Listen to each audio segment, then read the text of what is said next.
So what I was saying is that in the last decade of the 20th century, we saw surprisingly that the same people have stood for their rights, and that appetite has been replaced by freedom of human rights.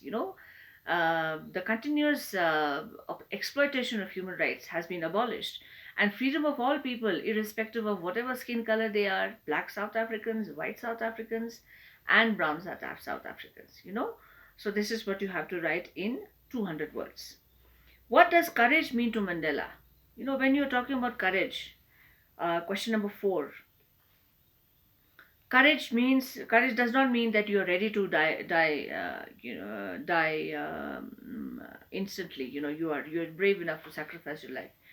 Courage here means that, despite of all the odds and despite of all those people who were killed, if you go back to page number 20, you can see that amount of people who have sacrificed their lives, and that did not stop the freedom struggle. The people kept on moving. Perhaps that was one of the driving forces for people. Second paragraph says that day had come about through the unimaginable sacrifice. You cannot imagine the thousands of people who gave their lives for the day of a free South Africa.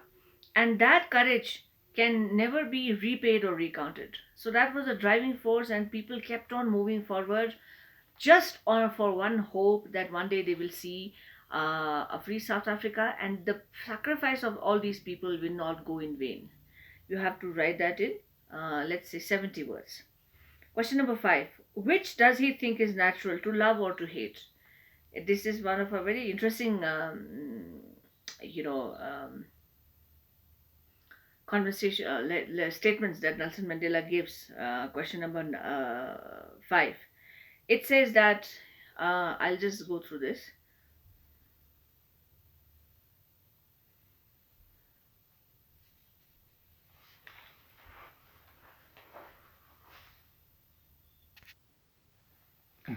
So on page number 21, the answer for this question, it says that no one is born hating another person because of the color of skin. You cannot hate someone because someone is dark, someone is of a different skin color, or comes from a different background, whatever religion. You cannot judge people like that. But he also says, Dr. Mandela, that people have to hate, because unless and until you cannot hate someone, which is one of the strongest emotions, negative emotions of human beings, you cannot love someone. Out of hatred comes love. It says here in the third line, people must learn to hate, and if they can learn to hate, they can be thought to love. For love comes from more naturally to the human heart than its opposite. You know, the most natural emotion that comes is loving. You can just appreciate someone, you can just smile at someone, you don't just keep on frowning at every second person that you meet. So unless and until you don't learn the opposite negative emotion, you cannot understand the value of love. This is what he's trying to say. So, and at the same time, he's trying to say, where he's mentioning is because he's giving this example that during the most difficult times, when he was about to break down, while he was in jail for more than 30 years, he said that the time when he was about to break, when all the jailers used to stand, the slightest smile of a jailer would be the driving force that, yes, I can go on. So this is what he's trying to mention. 65 words. Which does he think is natural, to love or to hate? I think he says that, as I said, again, it is a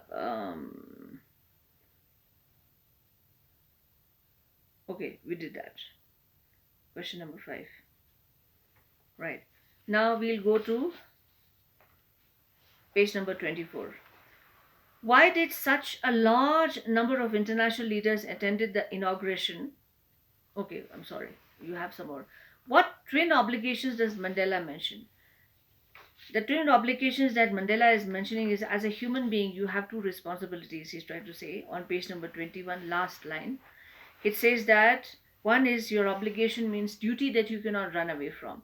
Obligation for your parents, obligation for your wife, obligations for your children, as an adult. And the second one is that you have an obligation towards your people, fellow people, which is referred to fellow South Africans. Obligation, duty that you cannot run away from your country, from your people, and your community. Yeah. And when you're living in a society, you're able to fulfill all the duties of a human being, like how you have fulfilled your duty for your children, for your husband, for your wife, for your fellow brothers. But in a country like South Africa, which had apartheid rule, it was very difficult to fulfill both duties. He's trying to say that you could not fulfill your obligations towards your fellow South Africans, because if you do that, you will be termed as an outlaw. That is what happened to Nelson Mandela. When he was trying to self-realize, initially when he was in college, he was talking about his own freedom, but when he started maturing, he started realizing that this is not only his problem, but this is the problem of all fellow black South Africans. And that was absolutely difficult to maintain. And at the same time, he could not fulfill his duty for his family also, for his children, and his your parents also, because his first duty for obligation towards his country was more important, and he could not do that also. He's trying to say that. So you have to mention that in 150 words. What did being free mean to Mandela as a boy and as a student? How does he contrast these transitory freedoms with the basic and honorable freedoms? He's talking about when he was growing up. He's talking about his freedom as a young boy, how he used to run freely outside his grandmother's cottage.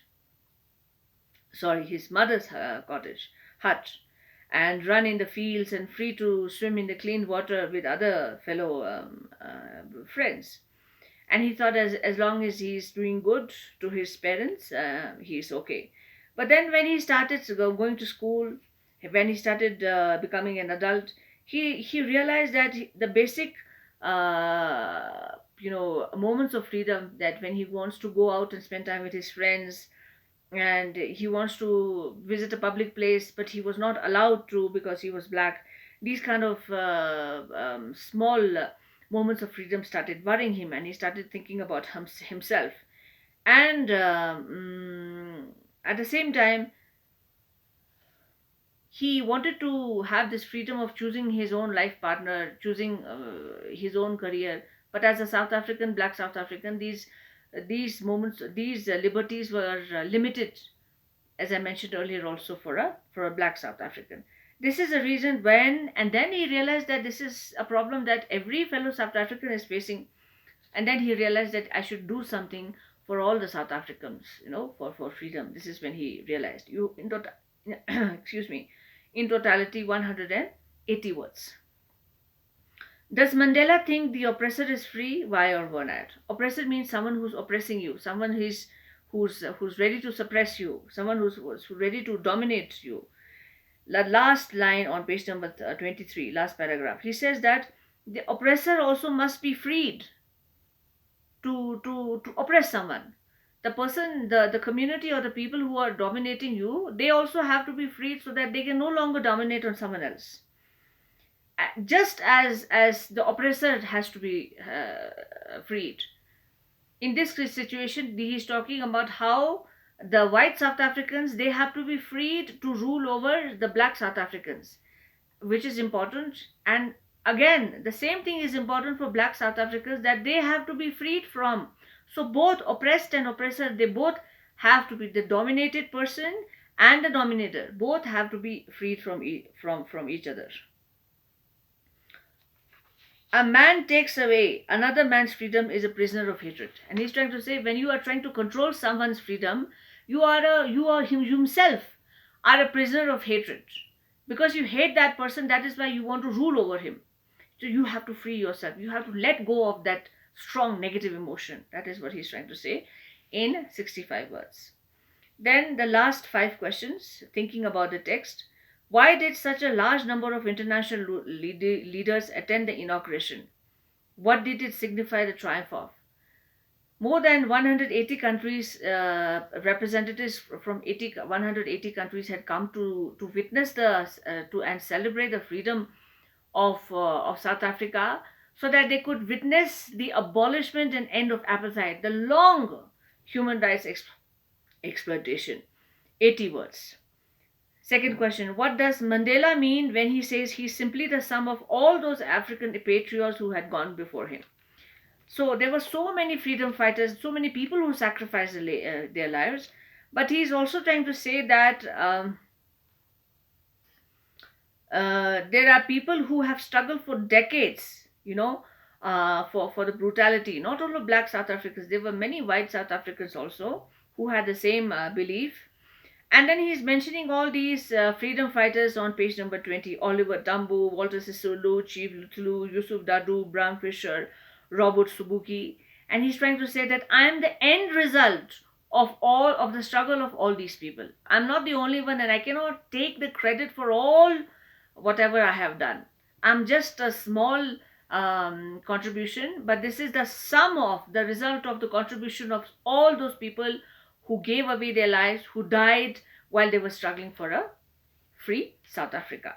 So you have to mention that in 110 words.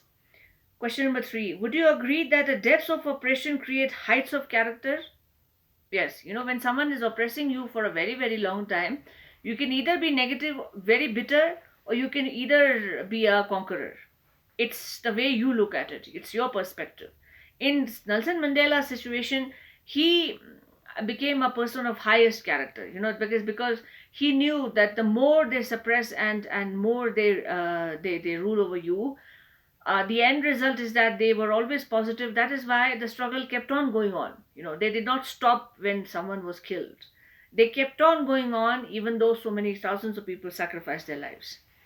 50 words, the first part.